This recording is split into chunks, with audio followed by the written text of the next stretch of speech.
Welcome back, or if it's your first time, I'm glad to have you here. I'm Matt Fendora, and you're tuned in to the Choose to Live, Love, and Grow podcast, where we journey together toward becoming the best version of ourselves. Using mind, body, heart, and spirit as the anchors of our podcast, join me as we set sail into the depths of self-discovery, unraveling the interconnected layers that shape our growth. If you resonate with today's conversation, consider subscribing to the podcast. Your support means the world to us and ensures you never miss an empowering episode. Hello, and welcome to another episode of the Choose to Live, Love, and Grow podcast, your go-to destination for personal growth and empowerment. Whether you're a loyal listener or a newcomer, I'm grateful for your presence. Today, we have the pleasure of chatting with Rhonda Chadwick. Rhonda is the author of Secrets from the Stacks. An archivist reveals how to store, digitize, and preserve documents to create a family archive and leave a personal legacy. She's also a business owner and has owned 3 businesses, 2 bookkeeping services, and a personal archiving business. She has worked at numerous archives in the New England area, the Rhode Island Historical Society, Brown University, and the American Textile History Museum. Some of Rhonda's proudest accomplishments include going to school later in life by putting herself through college, graduating magna cum laude.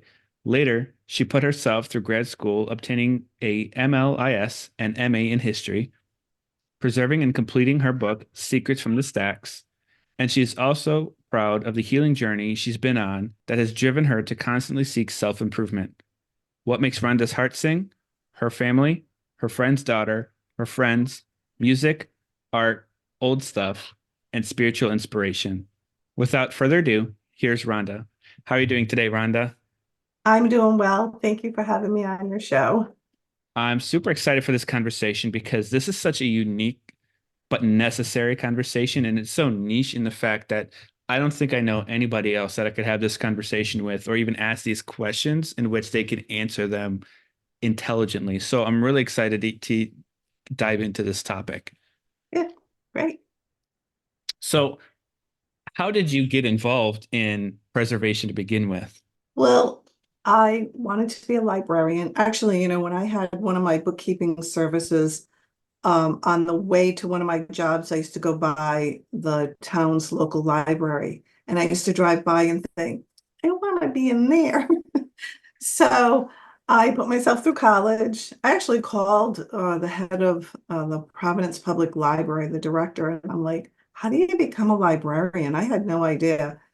And he told me, and so I did it. It took me a long time. But when I was getting my bachelor's degree, I they knew I had some work study, so I was working in the library, and I told them that I wanted to be a librarian. So they let me work in a bunch of different departments. And one of the departments I worked in was special collections. And when I did that, I was like, oh, this is where I want to be. This is my spot. And so then it took a while, but eventually I got my master's degree. And yeah, and then I worked in the archives. It's like exciting. I'll tell you something. When I worked in archives, like when I was doing my internships and when I actually got a job, if I found something really old that was kind of cool, I would always tell my supervisor. And, these are people who have been working in the archives for, 20, 30 years. And I thought they'd be very blasé about it. It's like, yeah, whatever. I've seen a million things. But they weren't. Every single time I said, wow, look at this letter, they'd be like, let me see. They, just get as excited about it as I was. So there's something about that, and that was one of the reasons I wanted to work in the archives is I wanted to put my hands on things. I wanted to see it. And, if you're a researcher, you can see things, but you're limited. Whereas in the archives, I could open any box and look at anything I wanted and spend as much time as I wanted as well, not having that pressure. So, is there something that stands out as like one of the coolest things that you got to look at or hold or something like that?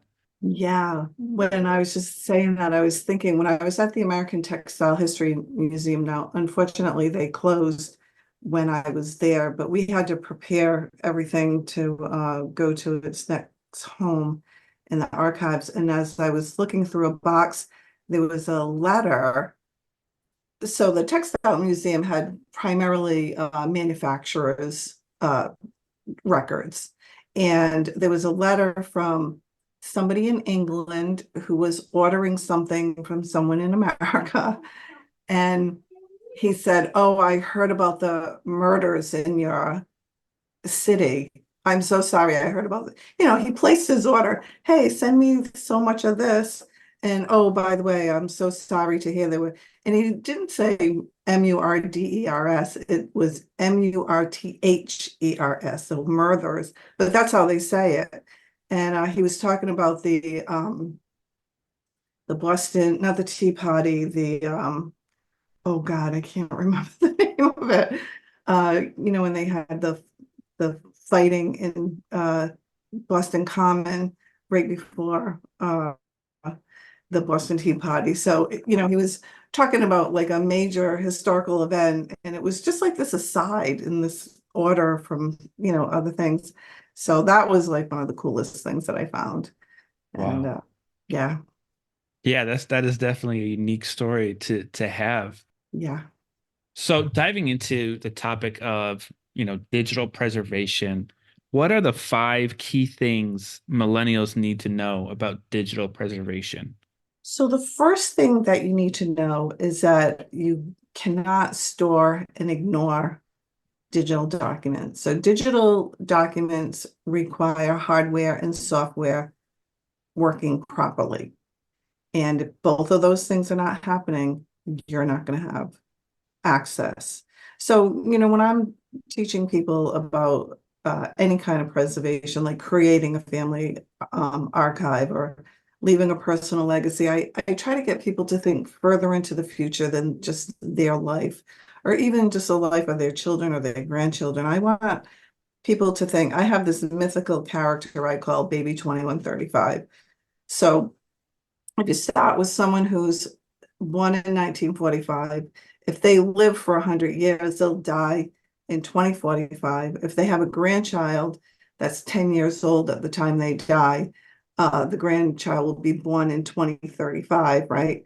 If that grandchild lives for 100 years, they die in 2135. So I want people to preserve things for the first person who will be born after the last person has known you directly has died. And for somebody born in 1945, that would be 2135. Now, for millennials, I did redo the calculation. If you were born in 2000, that baby, it would be baby 2190. So I want people to think further into the future. And when you're thinking of your digital documents, are they going to go that far into the future? Or if you're in your 20s or 30s now, is it going to go into your 70s or 80s? So you want to be thinking, a little bit further. So, we already know that if you get a new computer or if the program you use in upgrades, you have to migrate it into that new software. And that has to happen all the time. So the digital world is not stable, and you need to think about that.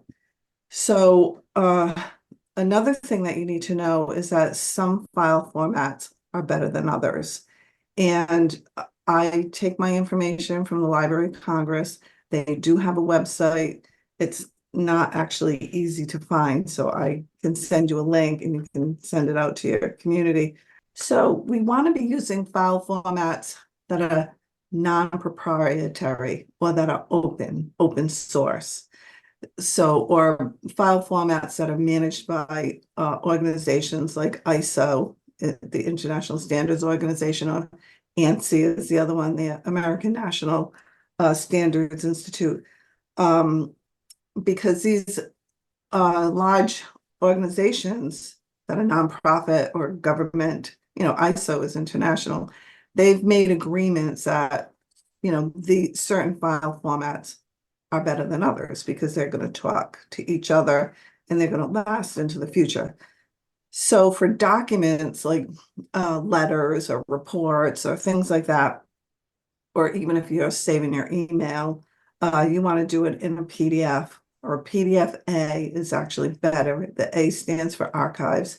And, if you're in a Word document, you can just go File, Save As, right? And usually that PDF I mean, anything more modern is going to have the PDFA. And the thing about PDFA is that it's what's called backwards compatible.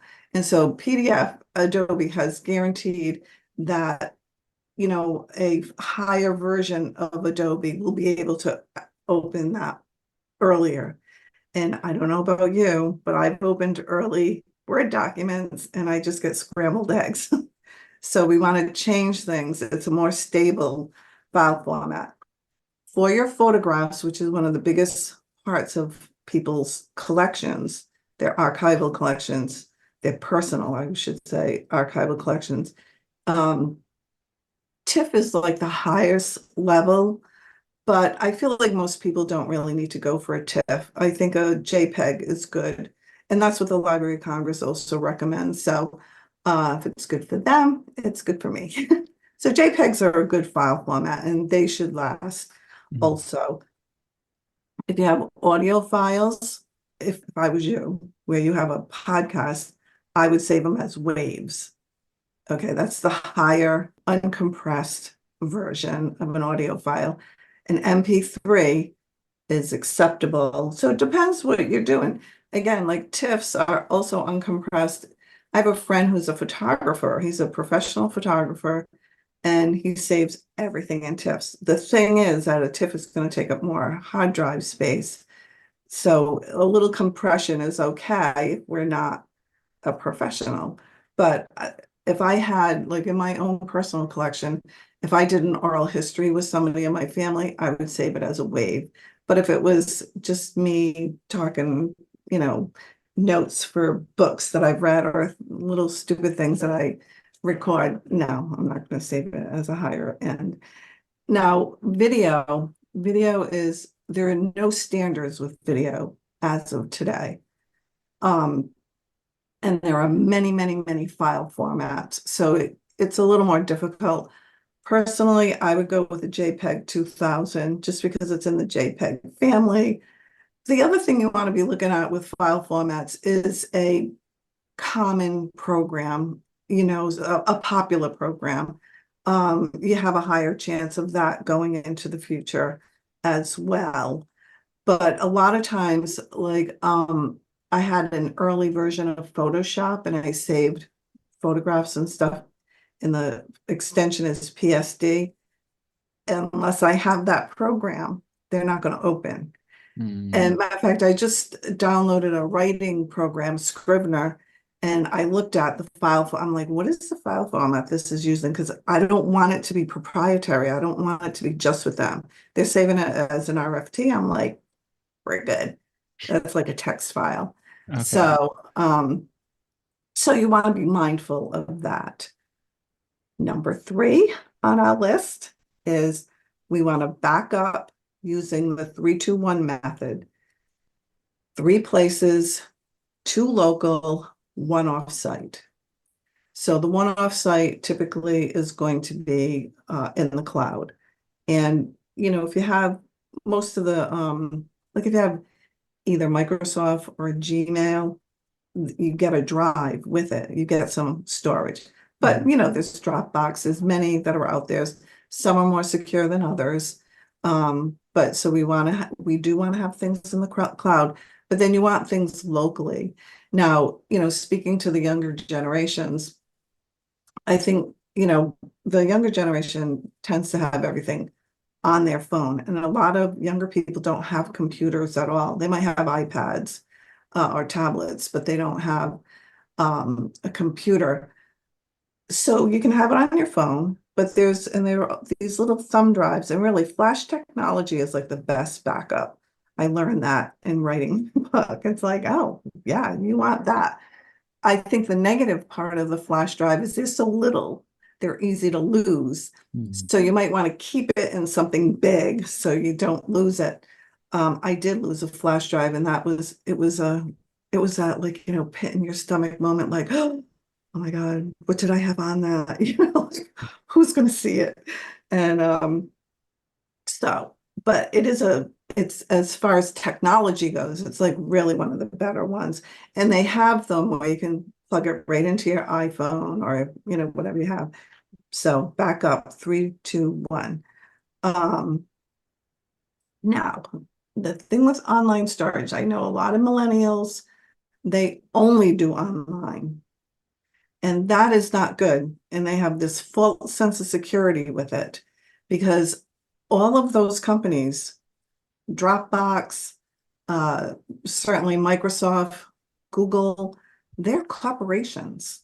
Mhm. And you don't know what the future is going to hold. And things happen. Now, there was a program a few years ago called Picasa. And when people bought computers, Picasa was freely loaded on their computers. And it was a software program that you could import your photographs in and you could, write descriptions and you could do little cutesy things, blur and whatever. Um, and then they went out of business. They got bought by Google. And so Google had it for a couple of years and then they got rid of it. They just pulled the plug. Wow. Now I had a software program that I used to do slideshow videos, like, on my trips, my vacations. And I would come home and I did it for me. I wasn't doing it to impress anybody. It was just for me to remember my trip. But it set it to music and you could put text so I could say like, oh, this is this place or whatever. And I uploaded all the videos to their website. They let me store it on their website free. It was great because I could say to someone, I could send somebody the link, they could go and see it. Mhm. Um, Now they sent me emails saying we're pulling the plug, but I didn't know that's what they were saying. I just thought it was advertising, so I ignored it. Like, like a week or two later, I opened it up and I went, what? So they sold their company and the new company just got rid of that whole Wow. online storage. Now, I did have my stuff on my hard drive, kind of like on this computer. It was all over the place because I Mhm. had this false sense of security. So don't let that happen to you. Keep in mind they're corporations. Now, I'll tell you this too.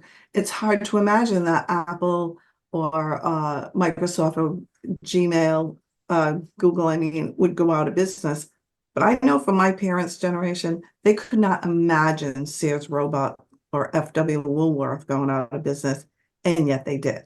Mhm. So we don't know what the future holds.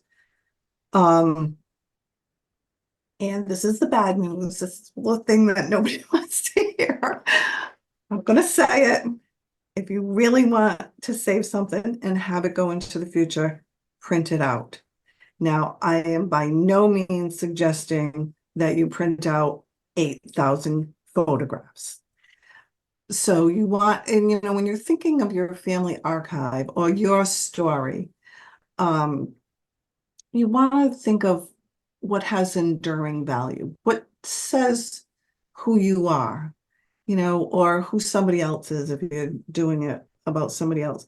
And one of the things that's very easy to do today is to upload a bunch of photographs to a service like Shutterfly and have it printed out into a nice little book. It's great. You don't have to have that photo album. You have to like print it out and stick it in. And Mhm. it's actually more secure in a lot of ways. And you can print out 10 copies and give it to everybody at Christmas or something. So, and I think too, like if you're a millennial and you have children, of your own, this would be a nice thing to do. You could do one a year or, Mhm. kind of be thinking in terms like that. So those are the five key things millennials need to know when it comes to digital preservation. I feel like I'm missing one. So I have one as you can't store or ignore. Yep, Two, some file forms are better than others. yep, Three, back up using the 3-2-1 method. correct. Print out things. Online storage is number four, is a Online. corporation. Oh God. Okay. Yeah. So, That's why I combined yeah. that with that one. Got it. No, Okay. pulley the pluggy. And then five is printed. So how does that work with social media then? So, because one of the things I know my wife has been getting into more is she'll start to create Instagram reels based off of the trips that we take, and she'll make that reel of our memories. Hmm. How can we store that? Well, I'm going to tell you the truth. I don't know how to do everything with all social media. And I feel like instead of being able to say, okay, go click here, click that, my mission is to let you know that you can. Now, a lot of with social media, if you want to save like just a page, I'm not talking about what you're doing, a reel is something different. Um, but just a page, like, you can do a file print and then save it as PDF. And that actually, like with Facebook or something like that, you're actually going to get a more accurate depiction of what you're seeing on the screen. I know Facebook does have a way of downloading your data, but it's really more of a like kind of like a backup system. And it does, the last time I looked at it, they could have changed it between a year or two, and now it's just not user friendly. But you can like open up to where you want to be and Hmm. then print. I would Google it and find out. I'm sure there is a way of downloading it.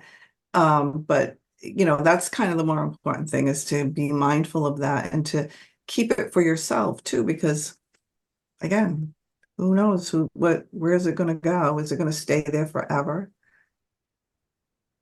Mark Zuckerberg said yes. read an article called I read an article called Facebook is going to be the biggest graveyard someday. What I always think of is Captain Spark in Star Trek, because there was an episode where they looked, this is like the old episode, I don't watch the movies, where they could go back to Earth and look at, I'm like, yeah, that's like Facebook, like in 3,000 years from now, people will look back and see our Facebook pages is stored in some weird part of the web somewhere. But now that's what Mark Zuckerberg says. What happens when he dies, right? Yeah. And next person takes over. Yeah. Yeah, I mean, Steve Jobs did pass away, but the person that took over was a peer of his, not a next gen. And so who knows what's going to happen. So you can't rely on those corporations, because you said it was Pinterest, is that what you said? Oh, Instagram. Instagram. Yeah, Instagram could just like boom, pull the plug, everything's gone. Yeah. So I would Google it or go into Instagram and ask them, like, how can I download my reels? It's got to be in there somewhere. So one of the things you said was printing the things out, right? That was step five. So how should people store their actual things that they print out, whether that's photographs or Oh, documents? yeah, that's a good question. So, and that's a lot of what I teach, is what to do with, we call it analog stuff, but you can call it material items. The most important thing for people to know is the environment that it's kept in is the most important thing. Now, when I do my live lectures, I bring archival supplies with me, boxes and good plastic sheets for photographs and paper documents and stuff. So doing that is good, but the environment is even better. And where you're storing them in your house is very important too. So we don't want to be in basements, because basements flood from below and they flood from above. And so if you have a flood, you could lose everything. Attics tend to have very high humidity, and so they're also not a good place. So really, if you can find a place on the living floor, your main floor, um, or your upstairs, if you have your bedrooms upstairs, if you can find a bedroom closet, that's kind of ideal, I think. So the rule of thumb, this can get very granular. We can talk about like, well, photographs should be a little bit cooler and then film should be cooler than that. But it's like the rule of thumb is, if it's comfortable for you, it's comfortable for your collections. So you don't want to go over 68 degrees, 65, 68 is kind of good temperature, in your humidity between 50 and 55%. Now, I think for homeowners, regular people, that the challenge is really to maintain a consistent temperature and humidity. If you have central air in your house, you'll be fine. But I think most of us don't. And so we have a little bit of a challenge. And you can get a hygrometer. I actually give these out at my free lecture, the little hygrometer. Mm. Cheap. This is a cheap one. You can get a higher quality one, but that does the trick. It tells you both the humidity and the temperature. So, if you think of summertime, like in the morning, it's cool and wet, right? There's dew on the grass. By midday, it's hot and humid, usually, or dry a lot of times. And then by the end of the evening, and that, goes back to that cool and damp. And that fluctuation can be 20, 30 degrees. Hmm. And the humidity, the same thing. It's so those big fluctuations are not good for our collections. Um, so the best thing you can do is every level of storage that you can have adds another piece of barrier between, your collection and the environment. So if you have it in a photo album, we'll say, or say even an envelope or a plastic sheet in a box. Now, you want to make sure your plastic is archival, is more so than the paper, because most paper today is pretty good. But the plastic, if you've got bad plastic, it's going to get goopy, it's going to stick to things. You don't want any PVC plastic. But if you have it in a plastic sheet or in a box, in a box, in a box, in a closet in the center of your house, you've really kind of given it as much um, cushioning as you can. So these are just, little tips that you do the best you can. And, the reality is everything doesn't disintegrate even in 50 years, you know, certainly Hmm. not paper or photographs don't, but they do, you do see some damage, yellowing and things like that. So you said no PVC plastic? Yes, no PVC. Actually, this plastic sheet that I'm holding up is bad plastic. So, because I'm just using it for today.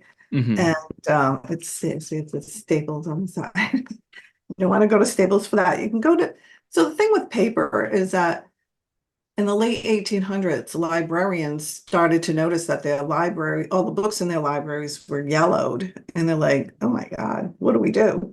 So I think it was the 1930s, they figured out that it was the acid in the paper that was causing the yellowing. But it wasn't until like the 1980s that they figured out how to make acid-free paper.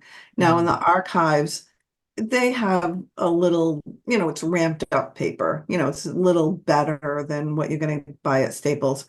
But I'll tell you, when I was working in the archives, we took bad paper, newsprint, things like that, and we copied it on, Staples paper, just the regular paper. So paper is pretty good today, but the plastic sheets, not so much. You really want to be careful with that. And you can get them at an archival supply store and, make sure that you're not putting anything in bad paper, bad Hmm. plastic. I mean, So is there an ideal item to use to store it, whether that's a metal filing cabinet or boxes or a plastic bin? well, again, I would go to the archival stores and buy things. They do have plastic storage boxes that is good plastic that you could use. I think for like paper and photographs, things like that. If you have fabric or metals, other things need to breathe. They need to breathe a little bit. Um, so I would, be cautious of that. But that's where I would go. That's where you're going to get the good supplies. They have like Hollinger Metal Edge is one of the archival stores, and they have a family kit that you can buy that kind of just has all the basics. It is expensive, but I look at it this way too. It's like 'cause people do complain about that. But this is what I say to people, and I have this in my book. Think of the last person who got married in your family. I'm going to say a non-COVID marriage. Okay, so like a real marriage where you could invite people and have a real celebration. How much money did that couple spend on that one day? If they spent 50 grand, that was a cheap wedding, right? Yeah. If you spent 1% of that to create an archive that would last for maybe 2190, wouldn't it be worth it? Now, I got to tell you, to spend 5,000 for an archive, that's a lot of money. I'm thinking more like $1,000. Hmm. But it would be worth the investment to have those pictures of that wedding in that video and everything else going into the future. Hmm. So let's say we've got our archive, we have that set up, we have it in our central location, everything's cushioned up, so we have it all protected. But there are some things that we can't account for, and that's the natural disasters aspect of thing, whether that's tornadoes, hurricanes, things like that. How do you prepare your archive for an event like that? Well, that is where the cloud comes in. So, like we said, or like I said, 3, 2, 1. So, and I do really press upon people to do this. And I have to tell you, every time I read that section of my book, I felt a little guilt because I have not done it. I've done some of it. I haven't done the whole thing. But if you have all your analog pictures, your paper pictures and those are the older ones of probably your parents and your grandparents and maybe your great grandparents. I have that. My great grandparents, I mean, I go way back. If you have that digitized and in the cloud, if one of those natural disasters happen, you can just print it out again. And the same thing if you've kept your college reports or if your kids have made Mother's Day cards that are so adorable, and you take a picture of it and you put it in the cloud. If that disaster happens, then you still have it. Mhm. There are certain things I think because we do live in the age of global warming and things are happening, you can't digitize everything. If Mhm. you have war medals or things like that, a quilt, you can't digitize. You can take a picture of it, and you should. Mhm. But it- I think too, like with your archive, when you're creating your archive, if you think of that, like, oh, okay, I can't save everything. That's like, well, let's put the things that are the most important in one box or one spot so that if we're going to evacuate, I can just grab that really easy and try to remember to put that in the back of the car along with, food and clothes and necessities. We do. I have to say, like what I notice with these disasters, when you see, and you'll notice this now that I'm going to say it, when you see people on the news and they're devastated, right? Their first thought is to make sure everybody's alive, including their pets. Mhm. Once they know that, they're not crying over their houses, their cars, and their clothes. And you'll hear them, they'll say, "Oh, I lost all my memories. I Mhm. lost all the photo albums." That's where it hurts their heart. It's not the house because all those things are replaceable. Even though we love our houses and we love our clothes and we love all these other things, that's the part that really devastates us. And it's the first thing people think of once they know everybody's safe. Mhm. I can absolutely see that. Yeah.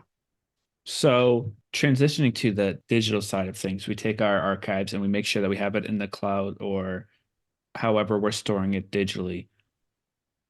For people who need but are terrible at organization, how do we organize all these memories onto the cloud or however we're digitizing it? Well, I think, know thyself. And if you really are not good at that, then it might be worth it to hire someone to come in to do it for you. Mhm. Now, in my book, I do teach how to organize things, how to organize the way we do it in an archive. But I can teach you those principles. And if you're still not good at organizational skills, and some of us are and some of us aren't, it's a left brain, right brain thing, right? And some of us are, I always say I'm ambidextrous because I have both. I'm both creative and very organized. There is a an organization called the Photo Managers. You can find them online.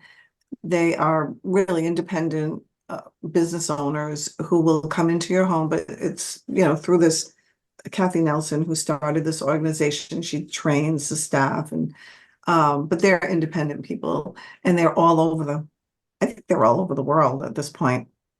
They're certainly all over America. And you can find somebody to come into your house. They will organize. I actually did my talk on organizing your material to their community recently because they're not archivists. They have their own way of doing it. It's fine. But they'll come in, they'll organize your paper photographs, and they'll also do the digital. And so I think that's one way. Otherwise, we do have principles in the archives that we use to organize things, both uh, intellectually and materially. And so, you can do that as well. Just use those principles. So, what would be the most important thing that people should know when they're creating their digital archive? I think the most important thing to know is that the digital world is not stable. And so, you need to think about that, and how to do, all the things we talked about before. In terms of organization, what we want to do is, um, well, the principles that we have in the archives, one is to keep original order if there is original order. Another thing is we call it respectathons, which is to not mush everything together. The thing is, you really want to create some metadata that is going to be meaningful, right? And so digitally, the way I do it digitally is I use folders, really. So like, what I talk about in the book is I took a trip one time to Prague, Budapest, and Vienna. And so for that trip, I have one folder that says, 2015 trip, the three names. But then within that folder, I have the three different countries. And then within each folder, I have like the different things I did, like walking Mhm. tour of Vienna. And then I have all the pictures of the walking tour. And then I don't have to label each one of the pictures. I could, but I didn't. Because it's like, all right, I already told you where we were.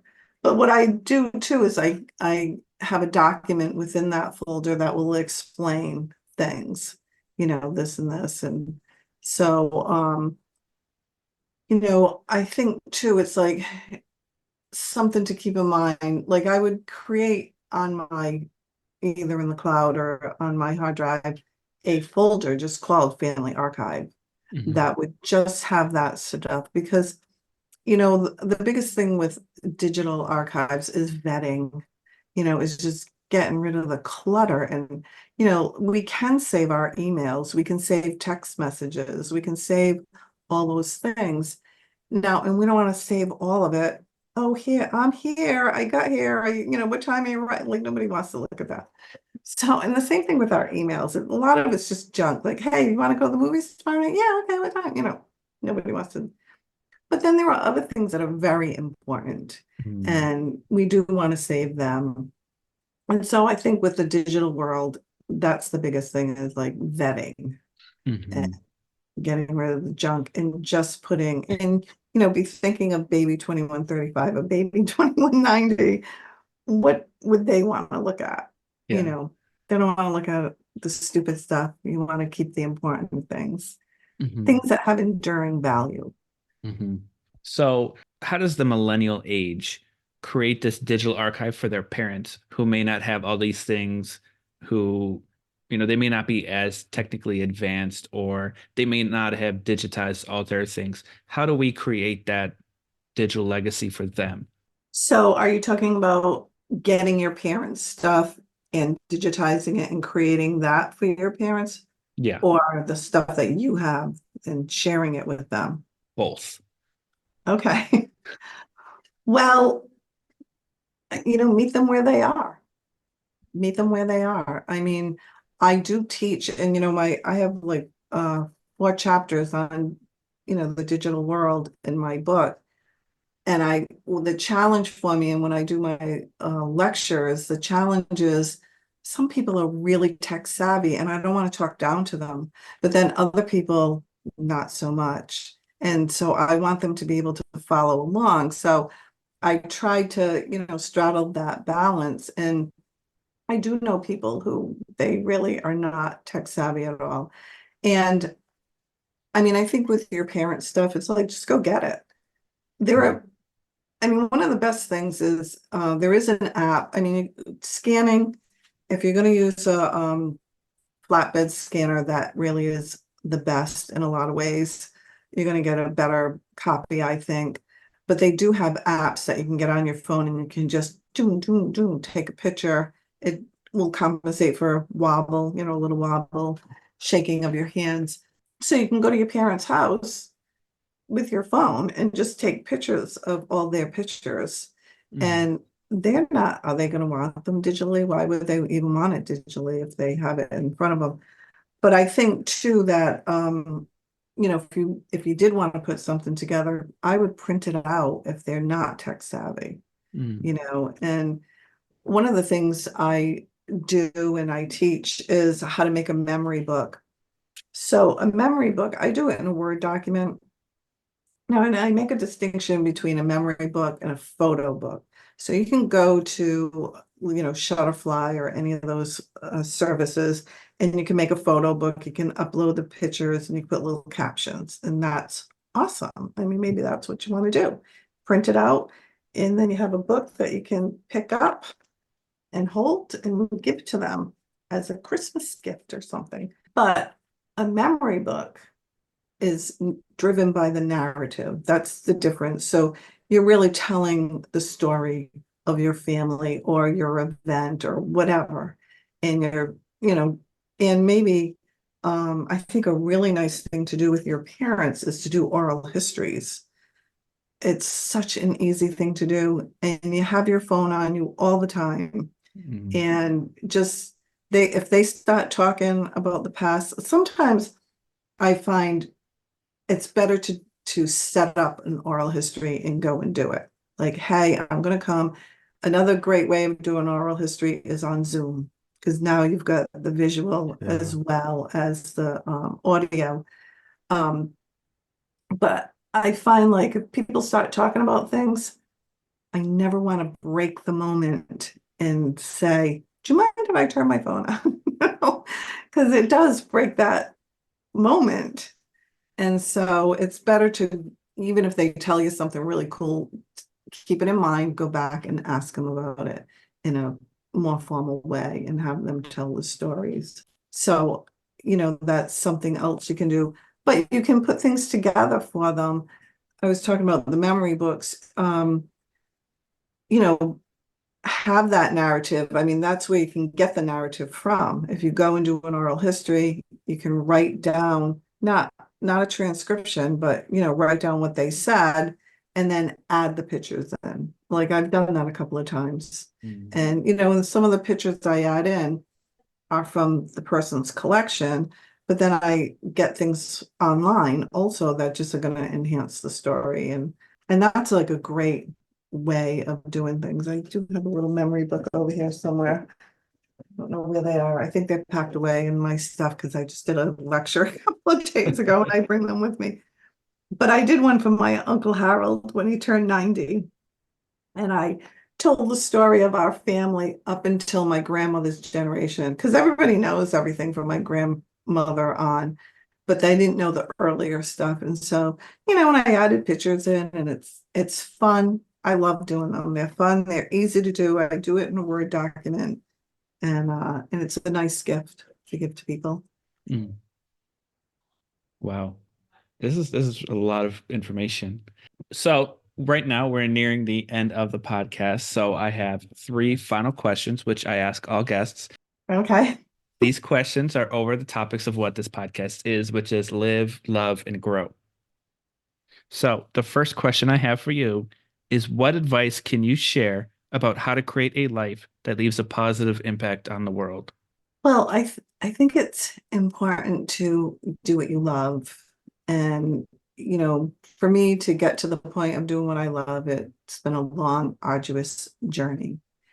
But I think also sharing your wisdom, whatever that is, because we all do learn different things in life. And, I'm probably at a time in my life where, when you're older, that is what you're thinking of. It's like, okay, I've amassed all this information. I've read 8,000 books and, so, we do want to try to leave the world in a better place than we came into it. Mhm. My second question is, what are some practical ways people can cultivate self-love? Oh, that is a really good question. I think doing affirmations, matter of fact, the company I work for right now, we have every Monday morning and we take turns. Uh, Somebody has to post a positive, a daily affirmation. We just do it Monday morning because, Monday morning after the weekend, starting work, not so much fun. So I think doing stuff like that, I think like one of the best things is I know for me, like it was always about having a daily practice, not just a whimsical, I'm going Mm, to do this now and then. And something simple, like one of the things I did when I was in my 30s, Marianne Williamson came out with her book. Oh, what's the name of her book? Something about love. It's on my shelf here somewhere. Um, I read that book. When I read the book, I read it. I saw her on Oprah, of course, and I read that book cover to cover right away, like in a couple of hours. And then every day for 2 years, I read a paragraph first thing in the morning. And it was like every day, whatever was going on in my life, that little message about love, just shifted everything all the mhm, time. It was such a great practice. And I've done that with a couple of different things over the course of my lifetime. So I think that's it. It's not, I'm not talking about going to the gym for 3 hours. Just read a paragraph in the morning, set your mhm, brain in the right spot. mhm. And I will always recommend yoga. So my third and final question is, what is one actionable tip someone can do today to grow 1% better? Well, you could start on your family archive, knowing that it probably is going to take a while, even for a younger person to do this. And one of my pieces of advice is to take a boring night of the week, which I think of as Tuesday nights, because usually there's nothing going on Tuesday night, and make a commitment to work on your family archive. And that would be a little bit of self-improvement. And I think also self-discovery. Mm. I like that because it makes me think that's such a great way to connect, like if with your partner or your family, if you guys just spend that time on a Tuesday night, hey, let's just go through our memories. Yeah, Eh, That's such a great way to connect. yeah. How can people connect with you? So I have a website, lenasalina.com. It's LenaSalina.com, named after my grandmother and my great grandmother. My book is available on Amazon or any online website that you buy books from.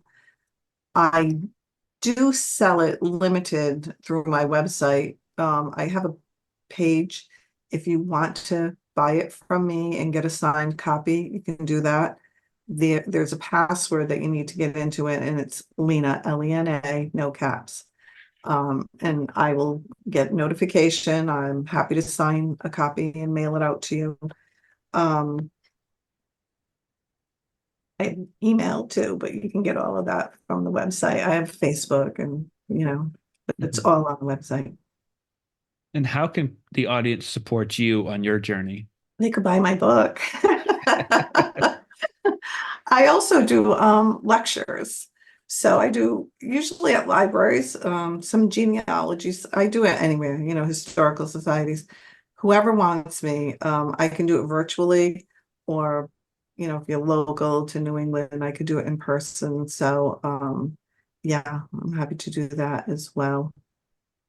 That's awesome. I'm so glad that we had this conversation because, again, such a unique and like niche conversation, but it's an important one. And I know I learned so much. I took so many notes to make sure that, hey, I'm doing these things. And, that 1% actual tip is something, like I said, it's a great way to just connect with your family. So I'm going to be picking days out of the week to make sure that we start that too. And I'm looking forward to that. So I just want to thank you and acknowledge you for all the hard work that you've done, the Thank amazing you. book that you put out. And I look forward to buying this book myself to Oh, make sure that awesome. I can continue learning and making sure I follow through with the steps. Yeah, good, good. Thank you so much.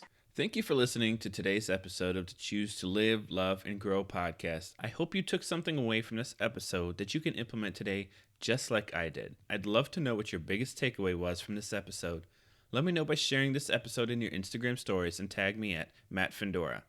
If you've enjoyed this episode, the ones before, and or you're looking forward to future episodes, please hit that subscribe or follow button. It helps me get this information to even more people.